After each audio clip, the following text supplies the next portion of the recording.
நம்ம பஞ்சகவ்ய விளக்கு ஏற்றி வச்சுட்டு வேறு எந்த வேலையும் செய்யக்கூடாதுங்க.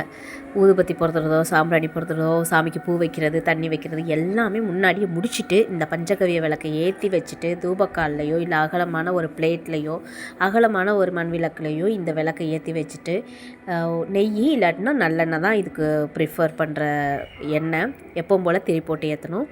இந்த விளக்கு எரியும் போது நீங்கள் பக்கத்துலேயே உட்காந்துருக்கணும். எப்படி யாகம் வளர்க்குறப்ப குடும்பத்தில் கணவன் மனைவி அந்த குடும்பத்தில் உட்காந்துருப்பாங்களோ அது மாதிரி யார் ஏற்றுறீங்களோ அவங்க முடிஞ்ச அளவு பக்கத்தில் உட்காந்துருங்க. அப்போ தான் சில நேரம் எண்ணெய் உறிஞ்சிருச்சு, சரியாக எரியாமல் அமர்ந்துருச்சுன்னா அது அபசகுணம்னு பயப்படுவாங்க. அதெல்லாம் கிடையாது. நீங்கள் பக்கத்துலேயே உட்காந்து ஒரு வேண்டுதலை வச்சு உங்களுக்கு தெரிஞ்ச மந்திரத்தை சொல்லி வரலாம்.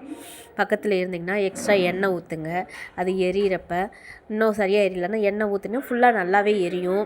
சிலர் பாதி எரியலைன்னு கம்ப்ளைண்ட் பண்ணுவாங்க. நீங்கள் கூட இருந்தால் தான் அது முழுமையாக எரியறதை உங்களால் உணர முடியும். உங்களுக்கான கேள்விகளுக்கான பதில் கூட அந்த ஒரு தியான பயிற்சியில் உங்களுக்கு கிடைக்கும். கூடவே இருங்க.